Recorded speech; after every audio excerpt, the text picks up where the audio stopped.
Gemini said. अध्याय 565 ओछी चतुराई। जब रोहित छात्रावास से निकलकर वापस बास्केटबॉल हॉल पहुंचा तो वह खाली स्थान अब छात्रों की छोटी छोटी टोलियों से भरा हुआ था। वे आपस में दिन की घटनाओं पर चर्चा कर रहे थे, जिससे उस शांत हॉल में एक अजीब सा शोरगुल पैदा हो गया था। उसने अपनी भौहें सिकुड़ी, बाकी छात्रों को यहाँ लाने की व्यवस्था क्यों की गई? पीछे तैनात एक कर्मचारी तुरंत रोहित के पास आया। मिस्टर रोहित, बात ऐसी है, ये वे सभी छात्र हैं जिनका घोस्ट हैंड पेंटिंग के साथ किसी न किसी तरह का संपर्क रहा है। सुरक्षा कारणों से हमने उन्हें अस्थायी रूप से यहाँ एक साथ इकट्ठा किया है। इस तरह यदि कुछ भी होता है तो स्थिति को संभालना आसान होगा। अगर हम इन छात्रों को यहाँ वहाँ घूमने देते तो वे बड़ा प्रभाव डाल सकते थे। आखिर हमें अन्य कर्मचारियों की सुरक्षा भी सुनिश्चित करनी है। तो क्या हुआ? रोहित ने अपनी नज़रें उस पर जमा दी। उन्हें यहाँ इसलिए इकट्ठा किया है ताकि कोई अलौकिक घटना घटे और सब एक साथ मारे जाएं। कर्मचारी हक्का बक्का रह गया और उसने जल्दी से सफाई दी। ऐसा कैसे संभव हो सकता है? हमारे पास यहाँ मिस्टर रोहित हैं और हमें विश्वास है कि आपकी क्षमताओं के साथ आप उत्पन्न होने वाली किसी भी स्थिति का पूरी तरह से सामना कर सकते हैं। तो तुम्हारा मतलब है कि तुम चाहते हो कि मैं इस गंदगी को साफ करूं? और तुम्हें किसने बताया कि अगर कुछ हुआ तो मैं उसे सुझाने के लिए निश्चित रूप से आऊंगा? रोहित ने रूखे स्वर में कहा। यह विचार किसका था? उसे यहाँ बुलाओ। रोहित के इस कड़े व्यवहार को देखकर कर्मचारी हिचकिचाने लगा। रोहित ने सख्ती से कहा, जब तक आज का काम पूरा नहीं हो जाता, यहाँ का प्रभार मेरे पास है। यदि तुम आदेशों का पालन नहीं करते हो तो मुझे तुम्हें यहाँ से बाहर भेजने में कोई गुरेज नहीं होगा। जी मिस्टर रोहित। रोहित की बर्फीली निगाहों और उसके शरीर से निकलती ठंडी तरंगों को महसूस करते हुए उस व्यक्ति की रीढ़ में सिहरन दौड़ गई। रोहित की कम उम्र के बावजूद उसे इसमें कोई संदेह नहीं था कि वह यहाँ जान लेने की हिम्मत रख सकता है। अधिकांश आत्मा नियंत्रक तरकीन पागल ही होते हैं। उस आदमी को जल्दी में जाते देख रोहित ने धीरे धीरे अपनी ठंडी नज़रें हटा लीं। वास्तव में हर कोई सारिकी जैसा नहीं होता। कुछ लोग प्रतिभाशाली होते हैं जबकि अन्य केवल बेकार होते हैं जो यहाँ घुस आए हैं। वे काम तो कर नहीं सकते, वे केवल चालाकी दिखाना जानते हैं। रोहित, यहाँ। तभी बास्केटबॉल हॉल के दर्शक दीर्घा से एक आवाज़ आई।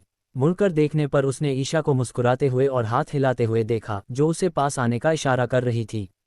रोहित के चेहरे के कड़े भाव थोड़े नरम पड़ते दिखे। उसने पास जाकर सीधे पूछा, कैसा है सब? कुछ हुआ तो नहीं? कुछ नहीं, मैं यहाँ सुरक्षित हूँ, कुछ भी नहीं हुआ।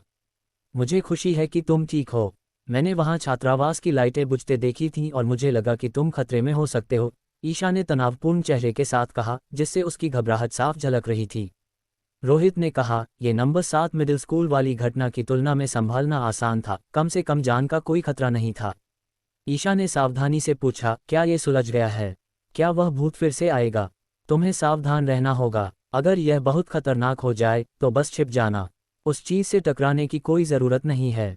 कुछ चीज़ों से बचा नहीं जा सकता, लेकिन क्या वह भूत फिर से प्रकट होगा? मैं नहीं जानता। अभी भी बहुत कुछ ऐसा है जो स्पष्ट नहीं है और कुछ समय तक अवलोकन की आवश्यकता है। रोहित ने एक पल के लिए सोचा, तो तुम और तुम्हारे कमरे की जो सहेलियां बच गई हैं, वे पूरी तरह से खतरे से बाहर नहीं हैं। लेकिन मुझे लगता है कि समस्या बहुत गंभीर नहीं होनी चाहिए। घोस्ट हैंड पेंटिंग को जब्त कर हटा दिया गया था, इसलिए इस स्कूल के फिर से इसमें शामिल होने की संभावना काफ़ी कम होनी चाहिए। उसकी एकमात्र चिंता ये थी कि उसने अभी तक घोस्ट हैंड पेंटिंग के प्रकट होने के पैटर्न को नहीं समझा था। यह असंभव नहीं था कि उसी स्थान पर दूसरी पेंटिंग उभर आए। बेशक ये सिर्फ एक अंदाज़ा था, रोहित के पास निश्चित होने के लिए पर्याप्त जानकारी नहीं थी। ईशा ने कहा, मैं ठीक रहूंगी, मेरी चिंता मत करो, तुम्हें अपना अधिक ख्याल रखना चाहिए। मुझे खुद नहीं पता कि मैं कब तक जीवित रहूंगा। चिंता करने जैसी कोई बात नहीं है। रोहित ने कहा, वही पुरानी बात, अगर कुछ भी हो तो मुझे बताना। मैं कुछ दिनों के लिए इस शहर में हूँ, लेकिन कुछ समय बाद मुझे जयपुर शहर वापस जाना होगा, इसलिए कुछ भी छिपाना मत। अन्यथा मेरे जाने के बाद यहाँ आना इतना आसान नहीं होगा। मैं समझती हूँ, लेकिन चिंता मत करो, मुझे यकीन है कि मैं जीवित रह सकती हूँ। मुझे तुम पर पूरा भरोसा है। आखिर तुम कभी कोई लड़ाई हारे नहीं हो। ईशा ने उसका हौसला बढ़ाया। रोहित हंस पड़ा। मैं कभी कोई लड़ाई नहीं हारा, क्योंकि मेरे विरोधी इंसान थे। भूतों के साथ ऐसा होना जरूरी नहीं है। खैर, इस बारे में बात करने का कोई फायदा नहीं है। चलो यहाँ से पहले बाहर चलते हैं। कहाँ जाना है? ईशा ने पूछा। जाहिर है, तुम्हें सोने के लिए हॉस्टल वापस ले जाने के लिए। इतनी रात को तुम और कहाँ जा सकती हो? रोहित ने कहा। वापस हॉस्टल। ईशा का चेहरा उतर गया। अब वह छात्रावास की इमारत पूरे स्कूल में सबसे सुरक्षित जगह है। वहाँ पहले ही एक घटना हो चुकी है, कुछ दोबारा होने की संभावना कहीं और की तुलना में बहुत कम है क्योंकि भूत ने पहले ही तुम्हारे लिए छिपे हुए खतरों की एक बार जांच कर ली है। उसका तर्क सही था, लेकिन इसे सुनकर किसी की भी रूह कांप जाए। सिर्फ हम दोनों? ईशा ने धीरे से पूछा। नहीं, तुम्हें छात्रावास पहुंचाने के बाद मुझे निकलना होगा। मुझे आज अभी और भी काम निपटाने हैं, इसलिए मेरा जाना जरूरी है, रोहित ने कहा। ईशा ने अचानक रोहित का हाथ पकड़ लिया। तो फिर मैं हॉस्टल वापस नहीं जाऊंगी। क्या मैं तुम्हारे साथ चल सकती हूँ? क्या तुम डरी हुई हो? रोहित ने उससे पूछा। थोड़ा, हाँ, ईशा ने जवाब दिया। तो फिर उस रूममेट को अपने साथ रहने दो जिसे मैंने पहले भगा दिया था। उसकी स्थिति भी तुम्हारी जैसी ही है। अगर तुम सुरक्षित हो तो वह भी होगी। अगर तुम्हारे लिए खतरा है तो उसके लिए भी होगा। मेरे पीछे आने पर तुम्हारे मरने की संभावना अधिक होगी, रोहित ने कहा। भूतिया पेंटिंग की स्थिति को कुछ हद तक समझने के बाद वह लारा को ईशा के संपर्क में रहने दे सकता था। ठीक है, ईशा ने सिर हिलाया। रोहित तुरंत उसके साथ बास्केटबॉल कोर्ट से बाहर निकलने के लिए तैयार हो गया। जाते समय ईशा ने वहां इकट्ठा हुए अन्य छात्रों की ओर देखा। उसके चेहरे के भाव थोड़े अस्वाभाविक थे। सब एक साथ इकट्ठा हैं, जैसे वे दरवाजे पर भूतों का इंतजार कर रहे हों। उन सभी का उस पेंटिंग से किसी न किसी तरह का संपर्क रहा है। अगर यहाँ कोई जगह सबसे खतरनाक है तो वह यही जगह होनी चाहिए। रोहित ने बेरुखी से कहा, अपनी दया को एक तरफ रख दो, तुम्हें इसकी आदत हो जाएगी। याद रखो, स्कूल में हम में से केवल 7 ही बचे हैं। इसलिए अगर कुछ लोगों की किस्मत में मरना लिखा है तो वे निश्चित रूप से मरेंगे। इसमें सहानुभूति जैसी कोई बात नहीं है। यहाँ तक कि अगर कोई भूत मुझे निशाना बना ले तो मैं भी अपने जीवित रहने की गारंटी नहीं दे सकता। आम लोगों की तो बात ही छोड़ो। अगर वे ठीक हैं तो तुम्हारी चिंता व्यर्थ है। ईशा ने धीरे से सिर हिलाया। रोहित, तुम सही कह रहे हो। हालांकि ऐसी बातें क्रूर थीं, लेकिन खुद भयानक दृश्यों का अनुभव करने के बाद उसे नहीं लगा कि वे गलत थीं। जैसे ही रोहित बास्केटबॉल कोर्ट से बाहर निकलने वाला था, वही कर्मचारी पहले वाले एक अधेड़ उम्र के व्यक्ति के साथ जल्दी में वहां पहुंचा जो सूट और चमड़े के जूतों में था। मिस्टर रोहित, मैंने सुना कि आप मुझे ढूंढ रहे थे। क्या मैं जान सकता हूं कि आपको क्या चाहिए? उस अधेड़ व्यक्ति के चेहरे पर मुस्कान थी और वह बहुत विनम्र और सम्मानजनक लग रहा था। रोहित ने उस आदमी का नाम तक नहीं पूछा। आगे बढ़ते हुए उसने अपना दस्ताना उतारा और फिर उस आदमी के चेहरे पर एक जोरदार थप्पड़ जड़ दिया। अपने घोस्ट हैंड, भूतिया हाथ से ताकत का अंदाजा लगाया जा सकता था। धप, लगभग 200 पाउंड का वह आदमी प्रतिक्रिया करने का मौका मिलने से पहले ही जमीन पर जा गिरा। उसका सिर बास्केटबॉल कोर्ट के फर्श से टकराया, जिसके बाद उसका पूरा चेहरा बिगड़ गया। न जाने कितने दांत टूट गए और खून की धार बहने लगी। मैंने मुख्यालय के सम्मान में तुम्हारी जान बख्श दी। तुम्हें पता होना चाहिए कि तुम्हें वह थप्पड़ क्यों पड़ा। मेरे साथ इस तरह की चालें चलने की कोशिश कर रहे हो। बोलने के बाद रोहित ने उस आदमी की ओर दोबारा नहीं देखा और दंग रह गई ईशा के साथ। तुरंत वहां से चला गया। उस अधेड़ व्यक्ति को समझ ही नहीं आया कि रोहित ने क्या कहा था। उसका सिर चकरा रहा था, चेहरे पर असहनीय दर्द था और वह अपने होश खोता हुआ सा लग रहा था। यदि वह उस दर्द को महसूस नहीं कर पा रहा होता तो उसे संदेह होता कि वह मरने वाला है। बास्केटबॉल कोर्ट में मौजूद अन्य छात्र इस दृश्य को देखकर स्तब्ध थे और आसपास अचानक सन्नाटा छा गया। वे सभी अटकलें लगाने लगे कि अभी क्या हुआ था। लेकिन स्थिति से अनजान लोग कभी नहीं समझ सकते थे कि रोहित ने ऐसा थप्पड़ क्यों मारा। फरजान दस्तूर, क्या आप ठीक हैं? मैं इसकी रिपोर्ट तुरंत मुख्यालय को दूंगा, पास के कर्मचारी ने सदमे में कहा और मदद के लिए दौड़ पड़ा। फरजान दस्तूर नाम के उस व्यक्ति को होश में आने में थोड़ा समय लगा। उसने कर्मचारी का हाथ पकड़ा और लड़खड़ाती आवाज में कहा, रिपोर्ट मत करना, वरना मेरी हालत और भी खराब हो जाएगी। एम्बुलेंस बुलाओ और मुझे अस्पताल ले चलो। चलो ऐसा दिखावा करते हैं कि ऐसा कुछ हुआ ही नहीं। उस समय वह डरा हुआ था और दर्द उसके लिए कम मायने रखता था। फरजान दस्तूर, जाहिर है, समझ गया था कि रोहित ने उसे क्यों मारा। ऐसा इसलिए था क्योंकि उसने अपनी सुविधा के लिए उन सभी लोगों को बास्केटबॉल कोर्ट में इकट्ठा किया था जिनका संपर्क उस पेंटिंग से हुआ था। बास्केटबॉल कोर्ट के अंदर कौन था?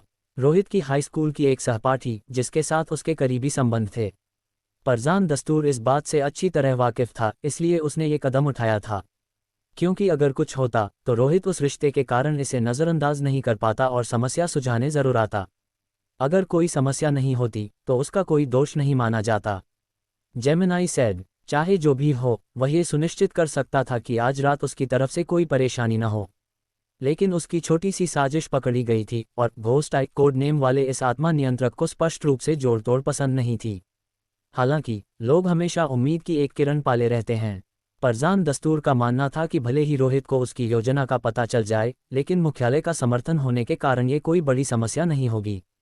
रोहित लापरवाही से कदम उठाने की हिम्मत नहीं करेगा, और उसका इरादा किसी को विशेष रूप से नुकसान पहुंचाने का नहीं था, वह तो समग्र स्थिति पर विचार कर रहा था।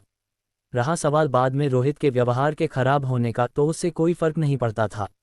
आज रात के बाद यदि सभी अपना मिशन पूरा कर लेते और अपने अपने रास्ते चले जाते, तो आगे की बातचीत की संभावना बहुत कम होती, शायद वे फिर कभी एक दूसरे को देख भी ना पाते। आखिरकार ऐसे लोगों का जीवन आमतौर पर छोटा होता है और वे लंबे समय तक टिक नहीं पाते, जिससे उनके रास्तों का दोबारा मिलना लगभग असंभव हो जाता है। लेकिन परजान दस्तूर ने यह उम्मीद नहीं की थी कि रोहित इतना निर्दयी होगा कि देखते ही उसे थप्पड़ जड़ देगा। मेरे शरीर में कुछ गड़बड़ है। जैसे ही परजान दस्तूर को अस्पताल ले जाने के लिए सहारा देकर उठाया गया, उसे एहसास हुआ कि उसके शरीर के कई हिस्से असामान्य रूप से काम कर रहे थे। हालांकि वह अभी भी हिल-डुल सकता था, लेकिन उसका शरीर बहुत ही असंतुलित होता जा रहा था और ये तालमेल की कमी और गहरी होती जा रही थी। उस क्षण उसका डर और बढ़ गया, क्योंकि उसे महसूस हुआ कि रोहित के थप्पड़ में शायद भूत की शक्ति का इस्तेमाल किया गया था और अब भूत की क्षमताएं उसके शरीर को प्रभावित कर रही थीं। मृत्यु शायद तत्काल न हो, लेकिन इसके परिणाम संभवतः बहुत गंभीर होने वाले थे। जेमिनाई सेड, अध्याय 566, प्रस्थान। मैंने तुम्हारी रूममेट को यहाँ लाने के लिए किसी को भेजा है, जैसे ही वे पहुँचेंगे मैं निकल जाऊँगा। छात्रावास लौटकर रोहित ने पाया कि कमरा पहले ही साफ किया जा चुका था और कई चीज़ें वहाँ से हटा दी गई थीं, खासकर उस तरह की किताबें और चित्र। हालांकि बहुत सारा सामान गायब था, लेकिन इससे कोई खास फर्क नहीं पड़ा। क्या तुम्हें सच में जाना होगा? आखिर काफ़ी रात हो चुकी है, ईशा ने कहा। हाँ, रोहित ने ज्यादा कुछ नहीं कहा, बस थोड़ा खामोशी से उत्तर दिया। आज की स्थिति में बहुत सी चीजें हमारे नियंत्रण से बाहर हैं। तुमने देखा कि पहले क्या हुआ था। ईशा भी शांत हो गई। उस शांत छात्रावास में माहौल भारी लग रहा था। पुनर्मिलन या मौत से बच निकलने की खुशी का नामो निशान तक नहीं था।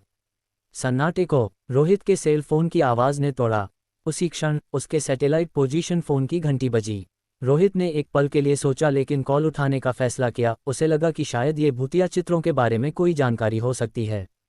रोहित, मैं हूँ, पूनम की आवाज़ आई। मुझे पता है, बोलो। मैंने अभी यहाँ का काम खत्म किया है और मेरा मूड खराब है, रोहित ने तुरंत कहा। पूनम ने जवाब दिया, खुशी है कि तुम ठीक हो। बात ऐसी है, मुख्यालय ने अभी एक नोटिस जारी किया है जिसमें तुम्हें कल सुबह 8 बजे एक बैठक में शामिल होने के लिए कहा गया है। तुम्हें जगह पता है, विषय हाल ही में हुई भूतिया चित्रों की घटनाओं के बारे में होना चाहिए। उपमंत्री को लगता है कि इस मामले पर चर्चा करना आवश्यक है। क्या मैं इसे छोड़ सकता हूँ? रोहित ने कहा, मेरे पास तुम लोगों की तरह सारा दिन बैठकों में बिताने के लिए समय नहीं है। देखो, तुम्हें जाना चाहिए। मुझे लगता है कि यह मुद्दा इतना सरल नहीं है, वरना वे इस बार सबको सूचित नहीं करते। पूनम ने बोलने से पहले थोड़ा संकोच किया। रोहित ने अपनी भौहें सिकुड़ी। ठीक है, मैं समझ गया, बस करते हैं। ठीक है, पूनम ने तुरंत अपनी ओर से संचार काट दिया। क्या उनके पास तुम्हारे लिए कुछ और काम था? ईशा, रोहित को अपना फोन रखते हुए देख खुद को पूछने से नहीं रोक सकी। रोहित ने कहा, ज्यादा कुछ नहीं, बस कंपनी मुझे मीटिंग के लिए बुला रही है। तुम जानती हो कि आजकल नौकरी पेशा लोगों के लिए कितनी मुश्किल है। वेतन ज्यादा नहीं है, फिर भी वे कर्मचारियों से बहुत उम्मीद करते हैं, चाहे वह ओवरटाइम हो, बिजनेस ट्रिप हो या मीटिंग। सुविधाओं के मामले में वे कभी इतने सक्रिय नहीं होते। इसलिए तुम्हें मन लगाकर पढ़ाई करनी चाहिए और मेरी तरह पढ़ाई नहीं छोड़नी चाहिए, वरना कोई भविष्य नहीं बचेगा। संक्षेप में कहूँ तो नौकरी करना एक बंद रास्ता है। तुम फिर से बड़ा चढ़ाकर कह रहे हो, यह इतना बुरा भी नहीं है, ईशा ने उसे अजीब तरह से देखते हुए कहा। लेकिन यह उससे बहुत दूर भी नहीं है, रोहित ने लापरवाही से कहा। थोड़ी देर बातचीत करने के बाद दो कर्मचारी जल्द ही दो छात्राओं के साथ वहां पहुंचे, जिनमें से एक लारा थी जो पहले भाग गई थी, और दूसरी माही थी जिसे इमारत से कूदने के बाद रोहित ने सहारा दिया था। जहां तक हॉस्टल के अंदर मौजूद एंडी और कौशिक की बात थी, वे बिना किसी निशान के गायब हो गए थे। शायद अब इस दुनिया में वे कभी नहीं दिखेंगे। मिस्टर रोहित, लोगों को यहाँ ले आया गया है, एक कर्मचारी ने कहा। रोहित ने जवाब दिया, ठीक है, अब तुम जा सकते हो। दोनों कर्मचारियों ने सिर हिलाया और चले गए, पीछे लारा और माही को छोड़ गए। रोहित ने उन पर नजर डाली। हालांकि घटना बीत चुकी थी, लेकिन माही नाम की लड़की स्पष्ट रूप से परेशान थी। उसकी आंखों में डर साफ दिख रहा था और वह थोड़ा कांप रही थी। उसकी नज़रें इधर उधर भटक रही थीं, जैसे उसे संदेह हो कि भूत आसपास ही छिपे हो सकते हैं। यह एक सामान्य अलौकिक घटना के बाद का सदमा था। हर किसी की मनोवैज्ञानिक सहनशक्ति का स्तर अलग अलग होता है और झटके झेलने की उनकी क्षमता भी भिन्न होती है। रोहित इसका आदी हो चुका था। इसके विपरीत लारा काफी शांत थी, क्योंकि वह पहले ही छात्रावास से बाहर भागकर हालिया भूतिया चित्र घटना में फंसने से बच गई थी और उसने कोई भूत भी नहीं देखा था। हालांकि उसकी आंखों में अभी भी डर की एक झलक थी। वह रोहित से डरी हुई थी। तुम्हें घबराने की जरूरत नहीं है। अब से यह छात्रावास की इमारत पूरे स्कूल में सबसे सुरक्षित जगह है और यहाँ अब कोई भूत नहीं दिखाई देगा। तुम निश्चिंत होकर यहाँ रह सकती हो। रोहित ने लापरवाही से उन्हें सांत्वना दी, फिर अपनी बात जारी रखी। जहाँ तक तुम्हें यहाँ लाने की बात है तो ये पूरी तरह से ईशा की खातिर है। वह जल्दी डर जाती है। यहाँ तुम्हारी भूमिका उसके साथ रहने और उसका साथ देने की है।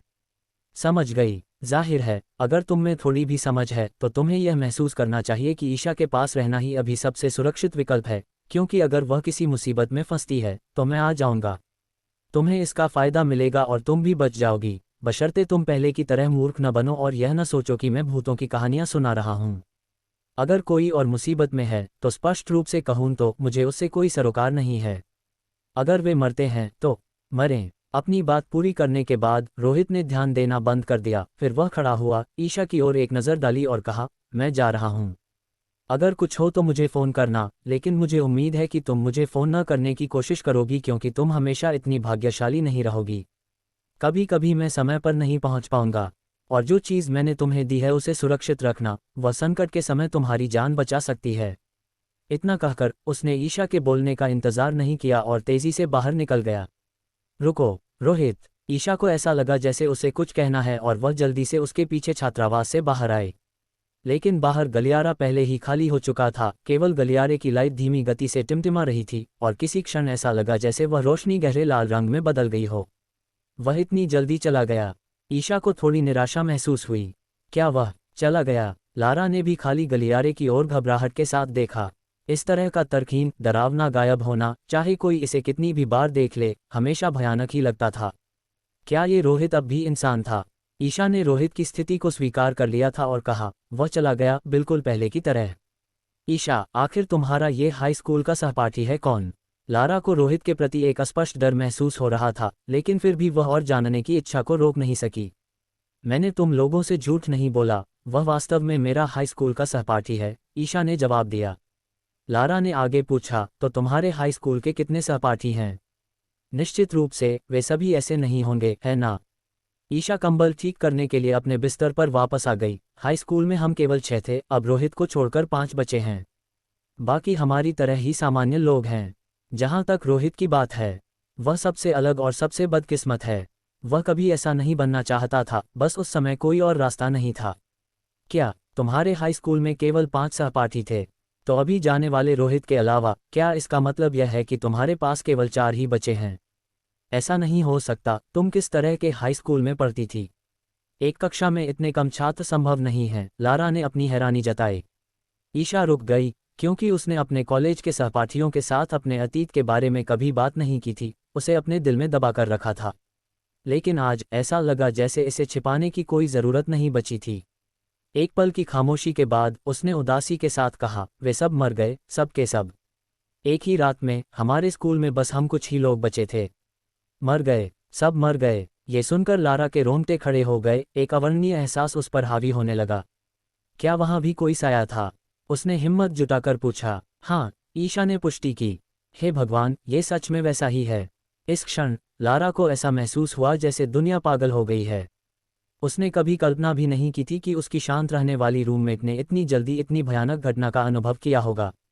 अगर उसने आज से पहले इसके बारे में सुना होता तो उसे निश्चित रूप से विश्वास नहीं होता, लेकिन आज के बाद उसे विश्वास हो गया था। क्या तुमने भी उस चीज़ को देखा है? माही ने डरते हुए पूछा। ईशा ने सिर हिलाया। मैंने देखा है, लेकिन वह इस बार जैसा नहीं था। वह एक बूढ़ा व्यक्ति था जिसके शरीर पर झुर्रियां और दाग थे, जो अचानक क्लासरूम के दरवाजे पर प्रकट हो गया था। उस दिन हमारी क्लास में शाम का सेल्फ स्टडी सेशन चल रहा था। अब और मत कहो, लारा ने जल्दी से उसका मुंह बंद कर दिया और गिड़गिड़ाते हुए कहा, एक दिन के लिए मुझे काफ़ी झटके लग चुके हैं। मैं पागल नहीं होना चाहती। हालांकि माही का चेहरा पीला पड़ गया, क्योंकि उसने आज जो भूत देखा था वही ईशा द्वारा देखे गए भूत से अलग था। वह बहुत स्पष्ट रूप से समझ गई थी कि इसका क्या अर्थ है। भूत केवल एक नहीं होते। उसका अनुभव कोई अपवाद नहीं है। दुनिया ऐसी कई सत्ताओं से भरी पड़ी है। ठीक है, मैं रुक जाती हूँ। ईशा ने अपना हाथ छुड़ाया और कहा, रोहित सही कहता है। तुम्हें अंधेरे में ही रहना चाहिए, कुछ न जानना ही बेहतर है। अन्यथा रोज खुद को डराते हुए, तुम आज नहीं तो कल पागल हो जाओगी।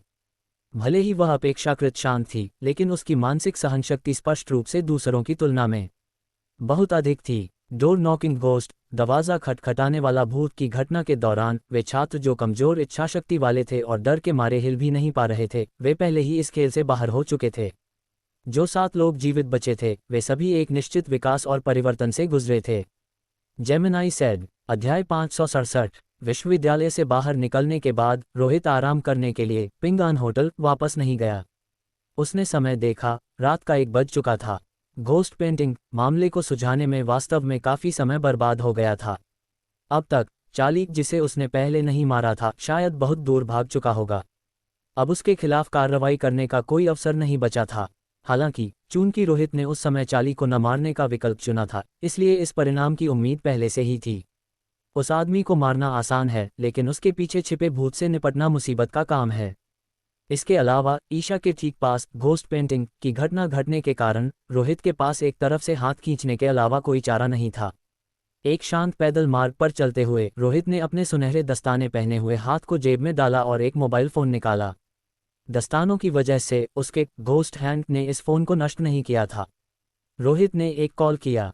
जल्द ही कॉल जुड़ गया। जेमिनाई सेड, तुम कहाँ हो? रोहित की आवाज़ बेरुखी भरी थी, जैसे उसमें भावनाओं का कोई नामोनिशान न हो। तुम मुझे इतनी रात को फ़ोन कर रहे हो? मुझे लगा था कि तुम मुझसे संपर्क नहीं करोगे। फ़ोन पर सुनिधि की आवाज़ आई। बकवास बंद करो, अभी तुम कहाँ हो? मुझे तुमसे मिलना है, रोहित ने कहा। सुनिधि ने चिढ़ते हुए जवाब दिया, जब भी कोई ज़रूरी काम होता है तुम्हें मेरी याद आती है। जब कुछ नहीं होता तो तुम मुझे एक तरफ फेंक देते हो। तुम्हारे अंदर रत्ती भर भी शालीनता नहीं है। मैं बाहर शॉपिंग कर रही हूँ और सोने जाने से पहले कुछ खाने की तैयारी में थी। रात में बहुत ठंड है, मेरा मन बाहर ठंड में तुम्हारे साथ खड़े रहने का बिल्कुल नहीं है। मेरे पास कहीं ऐसी जगह मिलो जहाँ भीड़ न हो, रोहित ने कहा और फ़ोन काट दिया। हेलो हेलो, मैं सोने जा रही हूँ, तुम्हारा इंतज़ार नहीं करूँगी। एक कमर्शियल स्ट्रीट पर खड़ी सुनिधि फ़ोन पर चिल्लाई, लेकिन दूसरी तरफ से कॉल कट चुका था, जिससे वह काफ़ी झुंझला गई। आज पहले ही बहुत कुछ हो चुका था और उसका मूड खराब था। ऊपर से रोहित ने ठीक उस वक्त उसे परेशान कर दिया जब वह घर जाने वाली थी। ये पूरी तरह से अनुचित है। इस वक्त मुझे फ़ोन करना, बिना किसी लिहाज के। सच में, मुझे ऐसे इंसान से प्यार कैसे हो गया? जब भी मैं उसे देखती हूँ, मुझे कमियों के अलावा कुछ नहीं दिखता, एक भी खूबी नहीं है। ये किसी चमत्कार से कम नहीं है कि उसके व्यक्तित्व और स्वभाव ने उसे यहाँ तक पहुँचाया है। खुद से बड़बड़ाते हुए सुनिधि उस सड़क से हटी और पास ही एक खाली जगह पर चली गई जहाँ कम लोग थे।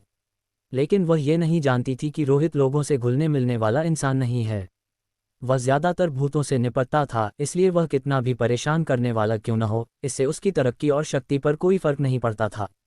आधे घंटे तक इंतजार करने के बाद सुनिधि को लगा जैसे वह ठंड से जम जाएगी। तभी उसने पास में एक टैक्सी से रोहित को उतरते देखा। तभी तो इतना समय लगा, तुम सच में यहाँ टैक्सी से आए हो? ये दृश्य देखकर उसने गुस्से में अपने दांत पीसे। जैसे ही रोहित ने सुनिधि को देखा, वह सीधे उसकी ओर बढ़ा। आज तुम्हें क्या हो गया था? तुमने सच में चाली को जाने दिया? क्या तुम्हें अंदाज़ा है कि जब मैं जांच करने गई तो मेरा सामना उससे हो गया? मैं लगभग उसके हाथों मारी जाने वाली थी और अंत तक तुम वहां नहीं आए। क्या तुम्हें सच में फर्क नहीं पड़ता कि मैं जिंदा रहूं या मर जाऊं? मिलते ही सुनिधि अपना गुस्सा नहीं रोक पाए और फट पड़ी। अब तुमने सब गड़बड़ कर दिया है। मैं देखना चाहती हूं कि कल तुम इसे कैसे सुलझाओगे। रोहित पर कोई असर नहीं हुआ, जैसे उसने उसकी बात सुनी ही न हो, और उसने शांति से कहा, वीचैट मोमेंट्स का मामला अब तुम्हारी चिंता का विषय नहीं है। नहीं, मैंने गलत कहा। मेरे मामले अब तुम्हारी चिंता का विषय नहीं है। सुनिधि दंग रह गई। तुम्हारा इससे क्या मतलब है? मेरा वही मतलब है जो मैंने कहा, रोहित ने जवाब दिया। अब से मुझे तुम्हारी ज़रूरत नहीं है। सुनिधि को लगा कि यह कोई मजाक है, लेकिन रोहित का बेरुखा अंदाज़ा देखकर ऐसा नहीं लगा कि वह मजाक कर रहा था। तो मेरा इस्तेमाल करने के बाद तुम मुझे किनारे करना चाहते हो? क्या तुम पल्ला झाड़ रहे हो? जैसे काम निकल गया तो पहचानते ही नहीं। सुनिधि अचानक आग बबूला हो गई। रोहित अभी भी बेअसर था।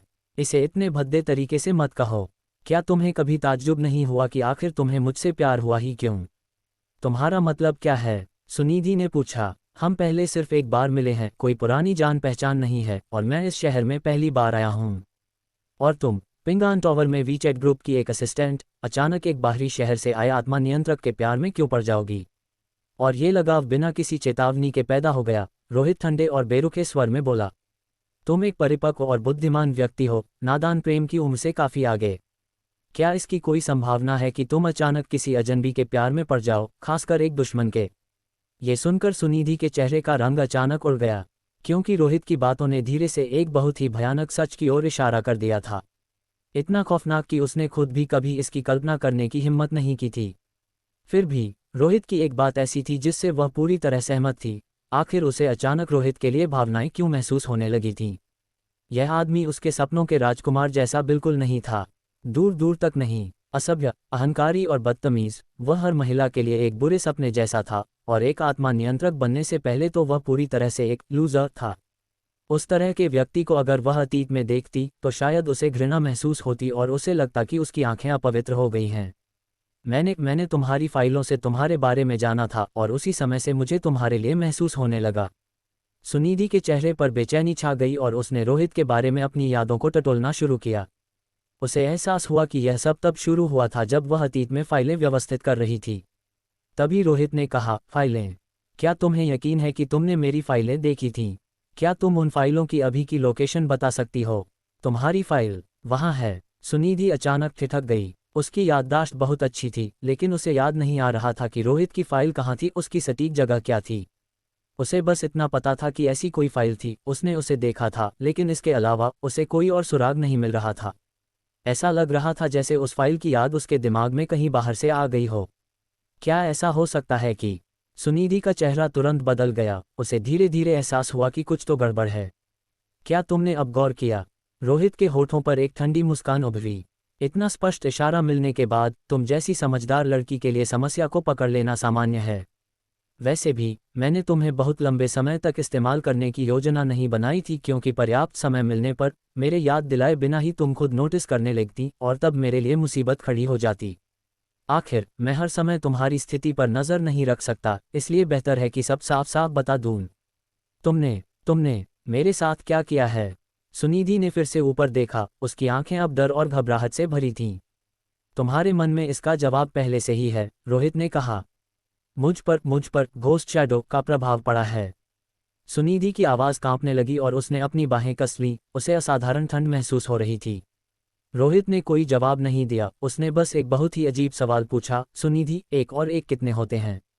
यह एक कोड था। जब उसने सुनिधि की यादों को दोबारा लिखा था तो उसने विशेष रूप से यह कोड छोड़ा था। जब तक वह खुद ये सवाल नहीं पूछता, सुनिधि को अपनी सारी पुरानी यादें वापस नहीं मिलतीं। इस तरीके का परीक्षण पहले कभी नहीं किया गया था। उसने पिछली बार जिज्ञासावश इसे उस पर आजमाने का फैसला किया था। जैसे ही सवाल पूछा गया, सुनिधि तुरंत वहीं जड़ हो गई। उसके दिमाग में परिचित यादों का एक सैलाब उमड़ पड़ा, ऐसी यादें जो हमेशा उसकी थीं, लेकिन किसी कारण से वह उन्हें भूल गई थी, जैसे कि उसे भूलने की बीमारी हो गई हो। लेकिन अब उसे सब याद आ गया था। उसे याद आ गया, उसे सब कुछ याद आ गया। रोहित से उसकी पहली मुलाकात पिंगान टावर में हुई थी। उसने कभी रोहित की फाइल नहीं देखी थी, कभी उससे मिली नहीं थी और निश्चित रूप से उसे कभी पसंद नहीं किया था। Gemini said. उस दिन काम के बाद जब वह गाड़ी चलाकर घर जा रही थी तो उसने अचानक गौर किया कि सड़क पर गाड़ियां कम होती जा रही हैं, कम और कम, यहाँ तक कि वह अकेली रह गई। उस समय वह बहुत डर गई थी। उसे लगा कि उसका सामना किसी अलौकिक घटना से हो गया है और वह भागना चाहती थी। लेकिन जब वह मुड़ी तो उसका सामना रोहित से हुआ। रोहित सड़क की रोशनी के नीचे बैठकर अखबार पढ़ रहा था। वह अखबार खून से सना हुआ, पुराना और डरावना था, और याददाश्त खोने से पहले रोहित ने उससे यहाँ तक कहा था कि वह उसकी यादें बदल देगा। उसके बाद वह पिंगान होटल में रोहित के साथ बिस्तर पर पाई गई और तब से न जाने कैसे वह रोहित को पसंद करने लगी थी, जिससे वह पहले नफरत करती थी। फिर उसने बिना किसी हिचकिचाहट के अपने दोस्तों के समूह के खिलाफ उसकी मदद की, उनके सारे राज उसे बता दिए और उसे अपने ही समूह के सदस्यों को मारने का रास्ता दिखाया। जब सुनिधि को वो सब बातें समझ में आई जो घटित हुई थीं, तो उसे लगा जैसे वह टूट जाएगी। भावनाओं के आवेग में खुद पर नियंत्रण न रख पाने के कारण उसने अपना सिर पकड़ लिया और चिल्लाने लगी। पास के लोगों ने चीख सुनी और मुड़कर देखा, लेकिन ये सिर्फ जिज्ञासा थी, किसी ने बीच बचाव नहीं किया। ज्यादातर लोगों ने बस एक दो नज़रें डालीं और आगे बढ़ गए, जबकि कुछ अधिक जिज्ञासु लोग ये देखने के लिए रुक गए कि क्या हो रहा है। सब कुछ याद आ गया? रोहित ने पूछा। Gemini said. अध्याय 568 चुनाव और पछतावा। सुनिधि को वास्तव में सब कुछ याद आ गया था। उसे स्पष्ट रूप से याद था कि वह रोहित से कैसे मिली थी और उनके साथ बिताए समय के दौरान क्या क्या हुआ था। केवल एक चीज़ जो उसे याद नहीं आ रही थी वह ये थी कि रोहित से मिलने और पिंगान होटल में आंख खुलने के बीच के समय में वास्तव में क्या हुआ था।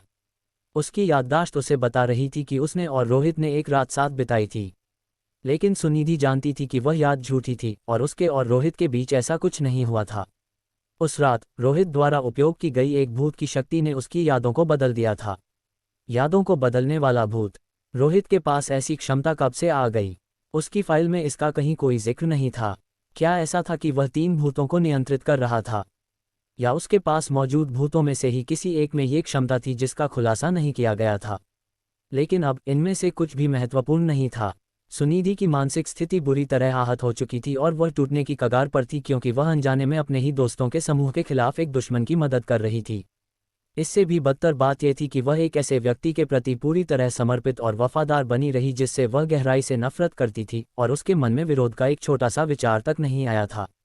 चीखें, पीड़ा और एक ऐसा अपमान जिसने शरीर और आत्मा दोनों के साथ खिलवाड़ किया था। इन भावनाओं ने उस गर्व और आत्मविश्वास को चकनाचूर कर दिया जो उसने बनाए रखा था, जिससे सुनिधि का पुराना अहंकारी व्यवहार पूरी तरह खत्म हो गया। अब वह एक कमजोर, असहाय और घायल महिला की तरह लग रही थी। इस क्षण सुनिधि जमीन पर गिर पड़ी और फूट फूट कर रोने लगी। फर्श की वह ठंडक उस आघात के सामने कुछ भी नहीं थी जो उसने अभी अभी झेला था। उसके रोने में हताशा और मानसिक टूटन साफ झलक रही थी। उसकी आत्मा को सहारा देने के लिए अब कुछ भी शेष नहीं था। रोहित के दमन के बोझ तले सब कुछ कुचल दिया गया था, यहाँ तक कि उसकी शर्म को ढकने के लिए एक कतरा भी नहीं बचा था। सुनिधि की सिसकियों के सामने रोहित के चेहरे के भाव अपरिवर्तित रहे। वह अडिग था, अभी भी वही बेरुखा अंदाज। वह एक ऐसा व्यक्ति था जो पहले ही एक बार मर चुका था और उसे नहीं पता था कि उसके भीतर कितनी भावनाएं बची हैं। उसके सामने सुनिधि हो या मरता हुआ कोई सगा संबंधी, उसे जरूरी नहीं कि दुख महसूस हो। ये ईविल घोस्ट, दुष्ट प्रेत का अभिशाप था।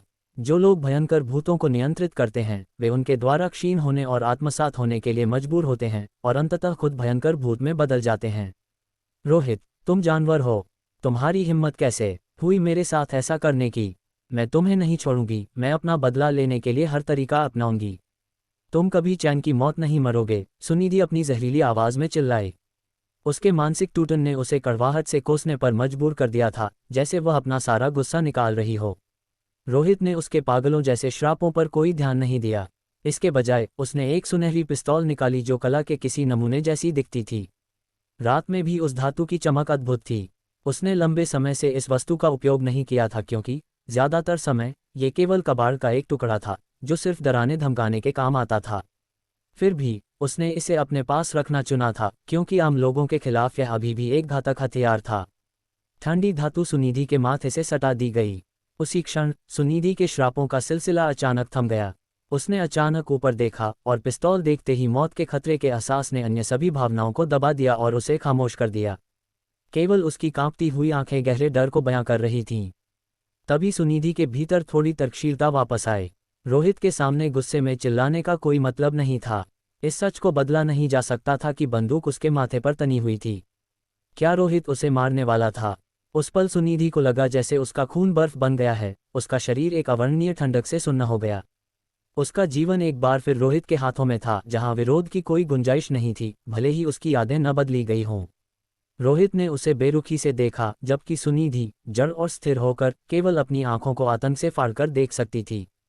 उसका शरीर कांप रहा था और आंसू अनायास ही बह रहे थे। वह दृश्य कुछ सेकंड के लिए जैसे ठहर गया। ऐसा लगा मानो रोहित विचार कर रहा था कि उसे मार दिया जाए, या शायद वह उसे डर का स्वाद चखने के लिए कुछ और सेकंड दे रहा था। नहीं, मुझे मत मारो। सुनिधि के होंठ दया की भीख मांगते हुए कांपने लगे। वह सच में डर गई थी। वह रोहित का मुकाबला नहीं कर सकती थी और उस समय किसी भी चीज का कोई महत्व नहीं था, न ओहदे का, न मूल्य का, न ही उसकी डिग्री का। कुछ भी उसकी जान नहीं बचा सकता था। जीवित रहने का एकमात्र तरीका गिड़गिड़ाना था, अपने सामने खड़े व्यक्ति की दया और खैरात का इंतजार करना। लेकिन क्या रोहित के भीतर कोई दया या खैरात बची थी? वे आंखें, जो ऐसी ठंडी थीं जैसे उनमें कोई भावना ही न हो, उसके भीतर एक सिहरन पैदा कर रही थीं। ऐसा लग रहा था जैसे वह किसी इंसान से भीख नहीं मांग रही है। तुम्हारे पास एक विकल्प है, सच को अपने साथ कब्र में ले जाओ या किसी अजनबी की याद के साथ एक झूठी जिंदगी जियो। रोहित ने कहा और फिर आगे जोड़ा, इसे पिछले कुछ दिनों का मेहनताना समझो। फैसला करने के लिए तुम्हारे पास 9 सेकंड हैं, वरना मैं तुम्हारे लिए फैसला करूंगा। ये शब्द सुनते ही सुनिधि एक बार फिर सुन्न रह गई। Gemini sad. सुनिधि के लिए यह एक अत्यंत भयानक चुनाव था। वह जानती थी कि यदि उसने जीवित रहने का विकल्प चुना तो कल तक वह फिर से रोहित के लिए कुछ भी करने को तैयार हो जाएगी और घोस्ट शैडो द्वारा नियंत्रित एक कठपुतली बनकर रह जाएगी। अपने स्वयं के व्यक्तित्व को बचाए रखने की कोई गारंटी नहीं थी और अपने दुश्मन के सामने घुटने टेकने का विचार मृत्यु से भी अधिक असहनीय था। फिर भी यदि वह मना करती तो रोहित अपने रहस्यों की रक्षा के लिए उसे तुरंत मार देता। उसका स्वाभिमान उसके जीवित रहने की प्रवृत्ति से संघर्ष कर रहा था, लेकिन खामोशी बहुत लंबी खींचती जा रही थी। रोहित उसे देख रहा था, उसकी आंखें मिची हुई थीं। उसने वास्तव में एक छोटी सी दया की योजना बनाई थी। यदि वह सहमत हो जाती तो वह 20 साल की उम्र के बाद की उसकी सभी यादें मिटा देता। वह अपने सबसे उज्ज्वल और आत्मविश्वासी स्कूली दिनों में वापस लौट जाती, जहां उसका उस मित्र मंडली और रोहित को जानने के सदमे से कोई नाता नहीं होता। हिचकिचा रही हो? रोहित की नज़रें घूमी। उसी समय पास से गुजर रहे 2 युवकों ने हस्तक्षेप किया। उन्हें लगा कि वे प्रेमियों का झगड़ा देख रहे हैं। अरे भाई, इतनी खूबसूरत महिला को जमीन पर बिठाना क्या वाकई ठीक है? बस ब्रेकअप कर लो, यह कोई बड़ी बात नहीं है। रोहित ने दखल देने वालों को ठंडी नज़रों से देखा। उसने सुनिधि के माथे से बंदूक हटा ली और जाने के लिए मुड़ा। चूंकि तुम फैसला नहीं कर पा रही हो, इसलिए मैं तुम्हारे लिए चुनाव करूंगा। सुनिधि घबरा गई। जैसे ही उन अजनबियों ने उसे सांत्वना देने की कोशिश की, उसे एहसास हुआ कि उसकी हिचकिचाहट ने सब कुछ खत्म कर दिया है। रोहित, जाओ मत, मैं सहमत हूँ, मुझे जीवित रहने दो, वह चिल्लाई। लेकिन वह पहले ही जा चुका था। उसकी आकृति जयपुर मुख्य शहर की रात के अंधेरे में समा गई थी। मिस, क्या आप ठीक हैं? क्या आप चाहती हैं कि मैं आपको घर छोड़ दूँ? अजनबी ने पूछा। सुनिधि पूरी तरह से हताश थी। वह जानती थी कि उसका मौका हाथ से निकल चुका है। मैं मरने वाली हूँ, मुझे एक फ़ोन कॉल करने में मदद करो, वह हकलाते हुए बोली, जैसे उसका मानसिक संतुलन बिगड़ गया हो। लेकिन इससे पहले कि वह अपनी बात पूरी कर पाती, उसकी आवाज़ घुट गई। उसने महसूस किया कि भीतर से एक बर्फीला हाथ उसके गले को भींच रहा है। भूत आ चुका था। सुनिधि का शरीर अकड़ गया। Phone call? कोई बात नहीं, मुझे नंबर बताओ और मैं अभी तुम्हारे लिए कॉल कर देता हूँ, उस आदमी ने जल्दी से अपना मोबाइल फ़ोन निकालते हुए कहा। लेकिन उसे अपना फ़ोन निकालने में जो कुछ सेकंड लगे, उसी के बीच सुनिधि की गर्दन धीरे धीरे और बहुत ही दर्दनाक तरीके से एक तरफ मुड़ने लगी। वह ऐसी लग रही थी जैसे वह किसी अदृश्य शक्ति का बेतहाशा विरोध कर रही हो। उसकी आंखें अंतिम और लाचार निराशा से फटी रह गई थीं। मिस, फ़ोन नंबर क्या है? उस आदमी ने कीपैड पर अंगूठा रखते हुए पूछा। उसके साथी ने धीरे से फुसफुसाते हुए कहा, भाई, ये महिला कुछ ठीक नहीं लग रही। इससे पहले कि वह अपना वाक्य पूरा कर पाता, वह डर के मारे पीछे हट गया। शांत रात की हवा में हड्डियों के टूटने की एक भयानक और घिनौनी आवाज़ गूंज उठी। सुनिधि का सिर जबरदस्ती पूरा 180 डिग्री घुमा दिया गया और वह घुमाव वहीं नहीं रुका, बल्कि एक विभत्स तरीके से फिर से पीछे की ओर मुड़ने लगा। उसके हाथ और पैर अप्राकृतिक और टेढ़े मेढ़े कोनों में मुड़ गए। उसकी आंखों की चमक गायब हो गई और पीछे रह गई एक खाली और रूहविहीन नज़र। यह क्या हो रहा है? फ़ोन पकड़े हुए वह आदमी इतना डर गया कि वह पीछे की ओर लड़खड़ाते हुए ज़मीन पर गिर पड़ा। उसे और भी ज्यादा डराने वाली चीज़ वह नज़ारा था जिसमें एक प्रेतनुमा पारभासी आधी हथेली उस महिला के मुंह से बाहर निकल रही थी। 5 नीली और सख्त उंगलियां उसके चेहरे पर जमी हुई थीं, जो उसकी खाल में धंसती जा रही थीं और उस प्रेत के बाहर निकलते ही गहरे काले निशान छोड़ रही थीं। भूत! वह आदमी बुरी तरह कांपने लगा, पागलों की तरह खड़ा हुआ और जयपुर मुख्य शहर के अंधेरे में अपनी जान बचाकर भागा। Gemini sad. अध्याय 569। बोध। ट्रिंग ट्रिंग। एक फ़ोन बजा। शहर के एक आलीशान अपार्टमेंट परिसर में रोहन एक व्यस्त दिन के बाद अभी अभी अपने निवास पर लौटा था और उसने सोचा था कि अब वह आखिरकार आराम कर पाएगा। घोस्ट पेंटिंग की घटना से निपटने के लिए वह आज बिना रुके काम कर रहा था, जिसमें वह खुद, 3 शहरों के प्रमुख, मुख्यालय के कुछ कर्मचारी और प्रशिक्षण ले रहे सभी घोस्ट हैंडलर्स शामिल थे। सौभाग्य से अधिकांश जटिलताओं को दबा दिया गया था और अब तक सब कुछ बिना किसी अत्यधिक खतरे के सुलझ गया था। हालांकि कुछ लोग हताहत हुए थे, लेकिन वे एक स्वीकार्य सीमा के भीतर थे। आखिरकार ऐसी कौन सी अलौकिक घटना है जिसमें मौतें नहीं होती? हेलो। रोहन ने फ़ोन उठाया और कॉल करने वाले को देखते ही उसकी भौहें नाराज़गी में सिमट गईं। तुम्हें क्या हुआ है? बहुत देर हो चुकी है। जो भी बात हो, हम कल कर सकते हैं। मुझे आराम की ज़रूरत है। डायरेक्टर रोहन, एक घटना हो गई है, फ़ोन के दूसरी ओर से आवाज़ आई।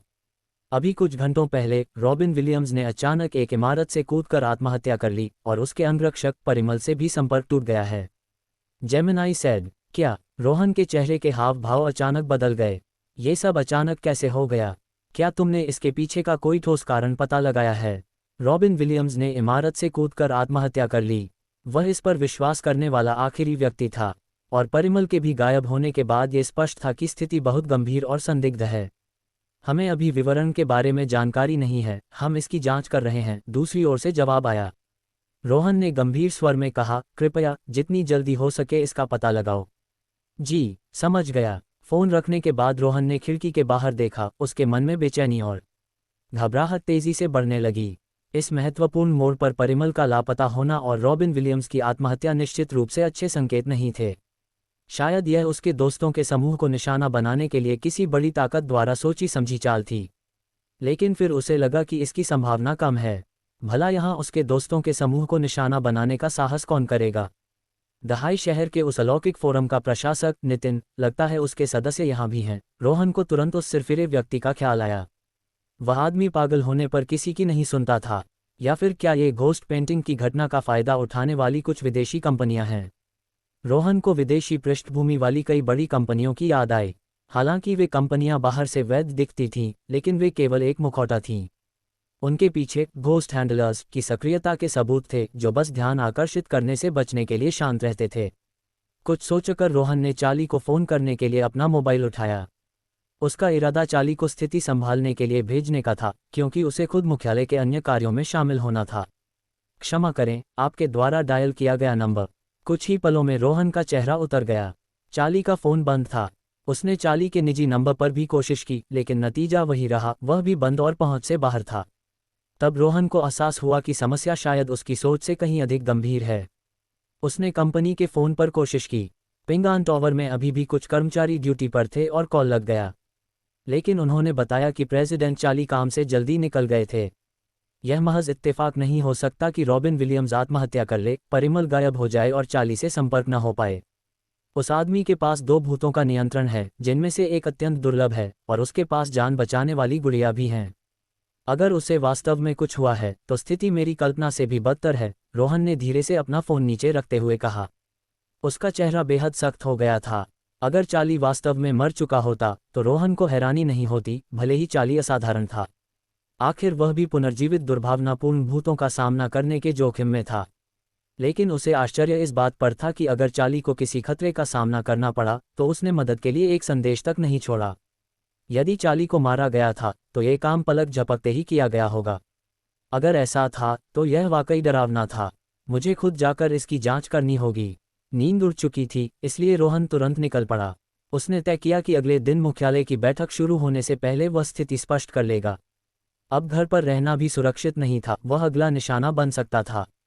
वह अपनी गाड़ी लेकर परिसर से बाहर निकला और साथ ही कई फ़ोन कॉल्स किए।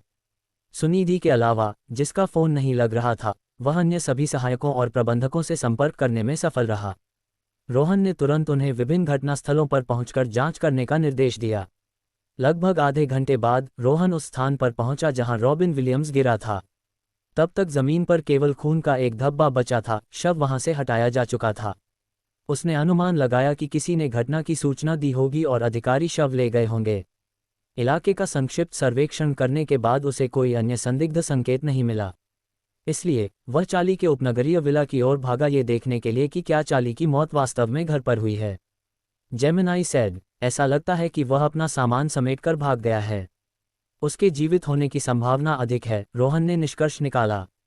रोहन उस शानदार विला पहुंचा और उसने दीवानखाने में सोने की ईंटों का ढेर देखा, साथ ही संपत्ति के कुछ दस्तावेज, अनुबंध और वैसी ही अन्य चीजें भी पड़ी थीं। और वह भागने से पहले अपनी सारी संपत्ति यहीं छोड़ गया। इसका क्या मतलब है? क्या वह पैसे से अपनी जान खरीदने की कोशिश कर रहा है? लेकिन इन चीज़ों को छुआ तक नहीं गया, जिससे पता चलता है कि आज जिसने भी हमला किया वह पैसे के पीछे नहीं था। तो उन्होंने पैसे नहीं लिए, लेकिन वे चार्ली को मारने में भी सफल नहीं हुए। अब ऐसा लग रहा है कि चार्ली डर गया है और कहीं छिप गया है। चार्ली को पता होना चाहिए कि हमारा समूह क्या कर सकता है। क्या वह इसलिए छिप रहा है क्योंकि उसे लगता है कि हम दुश्मन का मुकाबला नहीं कर सकते? उसने सोने की एक भारी ईंट उठाई, उसे दबाया और उस पर कुछ उंगलियों के निशान उभर आए। इसमें कोई संदेह नहीं था कि यह असली सोना था। उसी क्षण उसे एक और फोन आया। यह एक मैनेजर का था जिसने बताया कि परिमल के बार में एक नया सुराग मिला है। रोहन ने तुरंत सोने की ईंट छोड़ी और पिंगान टावर के सामने वाले बार की ओर चल दिया। जब वह पहुंचा तो एक मैनेजर पहले से ही उसका इंतजार कर रहा था। डायरेक्टर रोहन, यह आज के बार की सीसीटीवी फुटेज है। फेशियल रिकॉग्निशन के माध्यम से हमने आज बार में एक अजनबी को देखा और जब हमने अपने डेटाबेस से इसकी तुलना की तो पाया कि यह अजनबी कोई और नहीं, घोस्ट आई रोहित है, मैनेजर ने कहा। उसके माथे पर ठंडे पसीने की बूंदें चमक रही थीं। क्या? रोहन ने तुरंत मैनेजर से टैबलेट लिया, फुटेज प्ले की और वास्तव में स्क्रीन पर एक परिचित चेहरा देखा। वह वाकई रोहित ही था। ये लड़का जवान था, दिखने में किसी चॉकलेट बॉय जैसा, बाहर से बहुत ध्यान देने योग्य नहीं, लेकिन हमारे हलकों में वह काफ़ी याद रखने लायक था क्योंकि उसकी उम्र के आत्मा नियंत्रक बेहद दुर्लभ थे। क्या आज की घटना के पीछे वही था? रोहन की आंखों में चमक आई। उसे याद आया कि उसी शाम को घोस्ट पेंटिंग से निपटते समय उसकी मुलाकात रोहित से हुई थी। उस समय सुनिधि भी रोहित के साथ ही लग रही थी। रुको, सुनिधि! ऐसा लगा कि अब जाकर रोहन को समझ आया कि क्या हो रहा है। उसका चेहरा काला पड़ गया और उसकी नज़रें बेहद डरावनी हो गईं। हमारे समूह के भीतर एक गद्दार पैदा हो गया है। निश्चित रूप से सुनिधि ने ही रोहित को ठिकाने लगाने की समूह की योजना के बारे में बताया होगा। अब रोहित ने पहले हमला करने की ठान ली थी, तो पहले रोहित से मेरा टकराना कोई इत्तेफाक नहीं था। वह वहां मेरा इंतजार कर रहा था, मुझ पर हमला करने के इरादे से, रोहन ने ठंडे स्वर में कहा। अगर सौम्यजीत और अनिल वहां नहीं होते तो मुझे लगता है कि उसने अपनी चाल चल दी होती। ये लड़का काफ़ी निर्दयी है। पिछली मुठभेड़ के बारे में सोचते हुए अब जब वह समझ गया था कि क्या हो सकता था तो उसे डर महसूस होने लगा। रोहित पूरी तैयारी के साथ आया था। अगर उसने अचानक हमला किया होता तो रोहन को संभलने का समय ही नहीं मिलता और उसे पल भर में ढेर कर दिया जाता। ये जानकारी मुझे दे दो। आज की घटना के बारे में किसी और से बात मत करना, रोहन ने टैबलेट छीनते हुए कहा और तेजी से वहां से निकल गया। अगर रोहित अभी भी सक्रिय था तो वह किसी भी क्षण उस पर हमला कर सकता था, इसीलिए वह यहाँ ज्यादा देर नहीं रुक सकता था। रोहन को इस बात का एहसास नहीं था कि रोहित का इरादा शुरू से ही उसे मारने का नहीं था।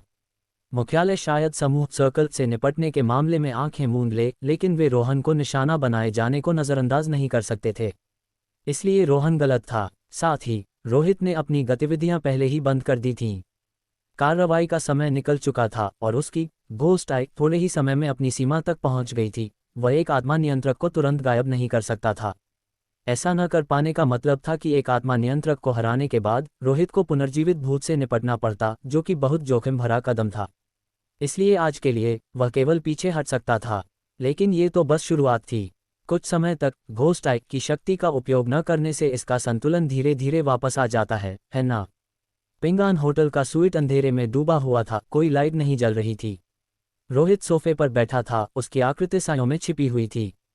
उसने अपने हाथ के पिछले हिस्से को छुआ। पुनर्जीवित होने की वह धड़कन अब शांत हो रही थी। 3 भूतों को दबाने की उसकी क्षमता अपना असर दिखा रही थी। जेमिनाई सैड, उसका शरीर ऐसा महसूस कर रहा था मानो वह स्वयं ही ठीक हो रहा हो। लेकिन अगर मैं किसी मोड़ पर अपनी सीमाओं को पार कर जाता हूं तो 3 भूतों को दबाने की मेरी क्षमता विफल हो सकती है। रोहित ने अपनी स्थिति का आकलन करते हुए अपनी सीमाओं को और अधिक स्पष्ट रूप से समझा। घोस्ट आई थोड़े समय के भीतर घोस्ट डोमेन की 5वीं परत का 2 बार उपयोग कर सकती थी और उससे आगे बढ़ना इसे बनाए रखने के लिए अस्थिर कर देता। हेडलेस घोस्ट शैडो क्रैश स्थिर निष्क्रिय की स्थिति में था, जो भूतों के पुनर्जीवित होने के जोखिम से सुरक्षित था। इसे बिना किसी डर के उपयोग किया जा सकता था, लेकिन इसे बनाए रखने के लिए एक सेपरेशन स्लॉट दबाव के खांचे की आवश्यकता थी, जिसे ज़रूरत पड़ने पर स्लॉट खाली करने के लिए हटाया जा सकता था। घोस्ट हैंड इस समय सभी आत्माओं में सबसे शांत था, संभवतः इसलिए क्योंकि इसे एक स्लॉट द्वारा दबाया जा रहा था और फिर हेडलेस घोस्ट शैडो द्वारा नियंत्रित किया जा रहा था। यह न तो नियंत्रण से बाहर था और न ही इसके पुनर्जीवित होने का जोखिम था। यह उसके अपने हाथ से भी अधिक उपयोगी साबित हो रहा था।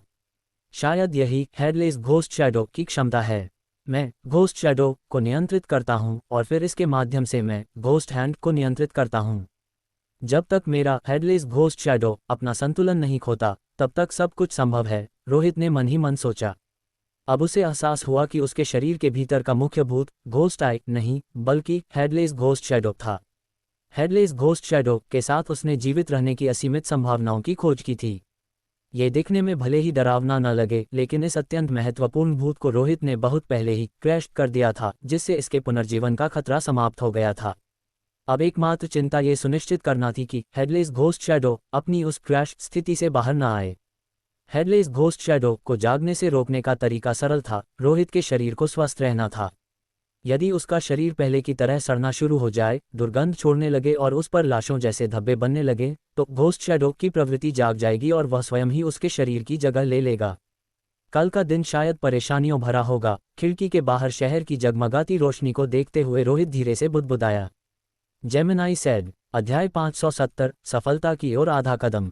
दूसरा दिन, मुख्यालय की बैठक शुरू हुई। ये बैठक पिछली घोस्ट एनवॉय बैठक के तुरंत बाद बुलाई गई थी, जो इस स्तर की बैठकों के लिए असामान्य था। यह इस बात का संकेत था कि हालिया घटनाओं की श्रृंखला ने मुख्यालय के पास कोई और विकल्प नहीं छोड़ा था। वास्तव में घोस्ट एनवॉय का मुद्दा सुलझ गया था, जिससे सभी आत्मा नियंत्रकों ने राहत की सांस ली थी। अन्यथा यदि आत्मा नियंत्रकों को निशाना बनाने वाला वह भूत आज़ाद छोड़ दिया जाता तो अनगिनत जाने जाती। विशेष रूप से इसलिए क्योंकि इस घोस्ट एनवॉय को कैद नहीं किया जा सकता था और उसके पास घोस्ट डोमेन के भीतर खुद को रीस्टार्ट करने की क्षमता थी। भला उसका सामना कौन कर सकता था? ... मुख्यालय की पहली सामूहिक कार्रवाई लगभग विनाश के कगार पर पहुंच गई थी। हालांकि वे जीवित बच गए, लेकिन इसकी उन्हें भारी कीमत चुकानी पड़ी, जिससे वे काफ़ी कमज़ोर हो गए थे। फिर दूसरी कार्रवाई हुई। चूंकि केवल संख्या बल से जीत हासिल नहीं की जा सकती थी, इसलिए अरूप गुप्ता ने घोस्ट एनवॉय को दबाने के लिए घोस्ट पेंटिंग को प्रलोभन देने की योजना बनाई। ये योजना एक मजबूरी भरा कदम थी, क्योंकि मुख्यालय घोस्ट एनवॉय से निपटने के लिए अपने बेहतरीन आत्मा नियंत्रकों की टीम का बलिदान नहीं दे सकता था। इसलिए उन्हें इस अंतिम रणनीति का सहारा लेना पड़ा। जेमिनाई सेड, योजना केवल आधी सफल रही। इसे केवल आंशिक सफलता इसलिए माना गया क्योंकि ली जुन और अन्य लोग एक छोटी समय सीमा के भीतर घोस्ट एनवॉय को ढूंढने और कैद करने में विफल रहे, जिससे ऑपरेशन असफल हो गया। लेकिन शुक्र है कि नुकसान कम से कम हुआ। सूक्ष्म नियोजन की बदौलत वे न केवल जीवित बचे, बल्कि विश्वजीत को भी बाहर निकालने में सफल रहे, जिसकी बहुत पहले ही मृत्यु हो चुकी थी। एक ऐसा अपवाद जो एक बार मर चुका था और फिर से जीवित हो गया था। हालांकि अंतिम भूत प्रलोभन योजना विफल रही। समस्या सागर के साथ थी, जिसकी चूक के कारण घोस्ट पेंटिंग को दूर ले जाने की योजना विफल हो गई, जिसमें से 5 भूत बाहर निकले और 2 गायब हो गए। इसके तुरंत बाद शहर में घोस्ट पेंटिंग की घटनाएं शुरू हो गईं। एकमात्र सफलता ये थी कि घोस्ट एनवॉय गायब हो गया था। लेकिन इस तरह का गायब होना अरूप गुप्ता के लिए सफलता नहीं, बल्कि पूरी तरह से विफलता थी, क्योंकि बिना कैद किए वह भूत फिर से प्रकट हो सकता था। ऑपरेशन के सभी विवरणों को जानने के बाद अरूप गुप्ता बहुत शांत थे, यहाँ तक कि उन्होंने पिछली पूरी रात बिना सोए बिताई थी। चूंकि वे कोई आत्मा नियंत्रक नहीं थे, इसलिए नींद उनके लिए महत्वपूर्ण थी। इसलिए वे आंखों के नीचे काले घेरों और लाल आंखों के साथ बैठक में पहुंचे, जो उनके थके हुए और पस्त होने का सबूत थे। इस योजना की विफलता आपकी गलती नहीं है, आपने बहुत अच्छा किया। विश्वजीत का जीवित रहना हमारे लिए अविश्वसनीय रूप से महत्वपूर्ण है, अधीरा ने अरूप गुप्ता को सांत्वना देते हुए कहा, जो समय से पहले ही कॉन्फ्रेंस टेबल पर चुपचाप बैठे थे। वे क्रोधित नहीं थे, लेकिन अरूप गुप्ता के शब्द इतने रूखे थे कि उन्हें सीधे तौर पर नहीं कहा जा सकता था, कहीं दूसरे लोग उन्हें सुनकर असंतोष न पैदा कर दें। आखिर उनमें से कुछ ने अभी अभी अपनी जान जोखिम में डाली थी। लगता है मैं थोड़ा जल्दी आ गया हूँ, बाकी लोग अभी तक नहीं पहुँचे। तभी मीटिंग रूम का दरवाज़ा खुला। पूनम रोहित के साथ अंदर आई। उपमंत्री रोहित आ गया है, पूनम ने रिपोर्ट दी। जेमिनाई सेड, अरूप गुप्ता ने रोहित पर एक नज़र डाली। उनकी आंखों में क्षण भर के लिए जयपुर शहर की हंगरी घोस्ट घटना की यादें कौंध गईं। उस समय उन्होंने रोहित को हंगरी घोस्ट को कैद करने की सलाह दी थी, जबकि हरीश पाल को भूत का ध्यान भटकाने का सुझाव दिया था ताकि ऑपरेशन पूरी तरह सुरक्षित रहे। हालांकि रोहित ने मना कर दिया था। अगर रोहित की जगह ली जुन होता तो वह कभी मना नहीं करता। फिर भी जैसा कि बाद में पता चला, अरूप गुप्ता का तरीका गलत था और रोहित सही था। अरूप गुप्ता की गलती लापरवाही के कारण नहीं थी, बल्कि इसलिए थी क्योंकि वे घटनास्थल पर मौजूद नहीं थे और स्थिति का सटीक आकलन नहीं कर पा रहे थे। इसलिए उन्होंने गलतियों को कम करने के लिए सबसे सुरक्षित और रूढ़िवादी तरीका चुना था। उसके बाद हंगरी घोस्ट की घटना को रीस्टार्ट किया गया और मैंने एक लॉन्ग डिस्टेंस स्नाइपिंग दूर से निशाना लगाने का समाधान प्रस्तावित किया। रोहित ने इसे तुरंत समझा और सफलतापूर्वक लागू किया। उसके बाद हंगरी घोस्ट की घटना समाप्त हो गई। लोगों के बीच का यह अंतर। अरूप गुप्ता की नज़रें थोड़ी झुक गईं। रोहित ने अरूप गुप्ता की नज़र को महसूस किया और थोड़ा हैरान रह गया। कुछ ही दिनों बाद इस आदमी का अंदाज इतना कैसे बदल गया? अचानक इतना निराश क्यों? और अभी वह नज़र, क्या वह मेरी ओर किसी तरह के इरादे का संकेत नहीं थी? रोहित अरूप गुप्ता को लेकर बहुत सतर्क था। कौन जानता था कि यह आदमी कब अचानक अपने भाई का बदला लेने के लिए रोहित को ठिकाने लगाने का मौका ढूंढ ले। वास्तव में रोहित खुद अरूप गुप्ता को इस दुनिया से गायब होते देखने में बुरा महसूस नहीं करता, लेकिन अरूप गुप्ता का रुतबा और पद बहुत बड़ा था। अगर रोहित ने उनके खिलाफ कोई कदम उठाया तो शायद मुख्यालय उसका शिकार करने लगता। इसलिए उसे अस्थायी रूप से ऐसे अपरिपक्व विचारों को किनारे रखना पड़ा। धड़ाम, जेमिनाई सेड। जैसा कि उम्मीद थी, अधीरा ने मेज पर हाथ पटका और दहाड़ते हुए बोले, रोहित, तुम्हारी इतनी हिम्मत कि तुम इतनी जल्दी यहाँ आ गए, जबकि मैंने सुना है कि कल रात तुमने फिर किसी पर हाथ उठाया। तुम्हारे एक थप्पड़ ने उस आदमी को लगभग मार ही डाला था। क्या तुम्हें इतना कठोर होने की जरूरत थी? क्या उसने चुगली की? रोहित ने अपनी आंखें सिकुड़ीं। उसे अधीरा के गुस्से से कोई फर्क नहीं पड़ रहा था। नहीं, सारिकी की रिपोर्ट में इसका जिक्र था, अधीरा ने कहा। ये सच है कि उसने कुछ चीज़ें ठीक से नहीं की, लेकिन तुम अपनी मर्जी से लोगों को पीट नहीं सकते। उसे शुक्रगुजार होना चाहिए कि वह अभी भी जिंदा है।